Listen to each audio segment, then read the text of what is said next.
The House has just narrowly passed the annual national defense bill, but only after Republican House members tacked on controversial amendments on abortion and gender-affirming surgeries and hormone treatments. The bill passed largely along party lines, with House Democrats calling the GOP measures non-starters for them. And this comes as outrage grows over one congressman using a derogatory term during heated debate over the bill. My amendment has nothing to do with whether or not colored people or black people or anybody can serve, okay? It has nothing to do with color of your skin, any of that stuff. Arizona Congressman Eli Crane asked to amend what he said to people of color and later said he misspoke.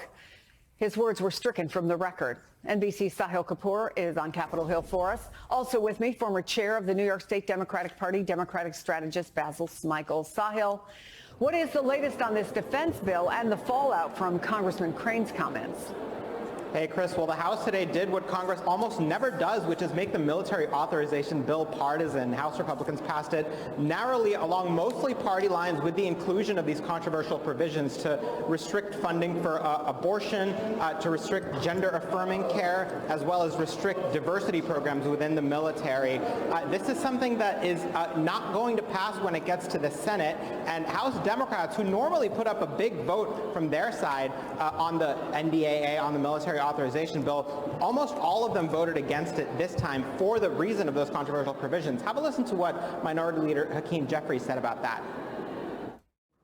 Now, our view of the National Defense Authorization Act is that it is woefully irresponsible that extreme MAGA Republicans have hijacked a bipartisan bill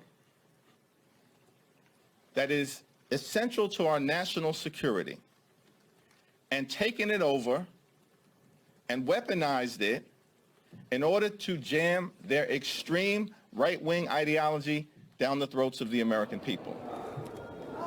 Now, Speaker McCarthy, for his part, defended the military authorization bill, arguing that tax dollars should not go toward wokeism. That was a word he used several times. Some of his own House Republicans admit that this is not going to be the final product, especially when it gets to the Democratic-controlled Senate. Now on Congressman Eli Crane, Speaker McCarthy was asked about this. He said Crane's comments were not acceptable, and he said he will take Crane at his word that he misspoke. He said he has never heard Crane use that word before.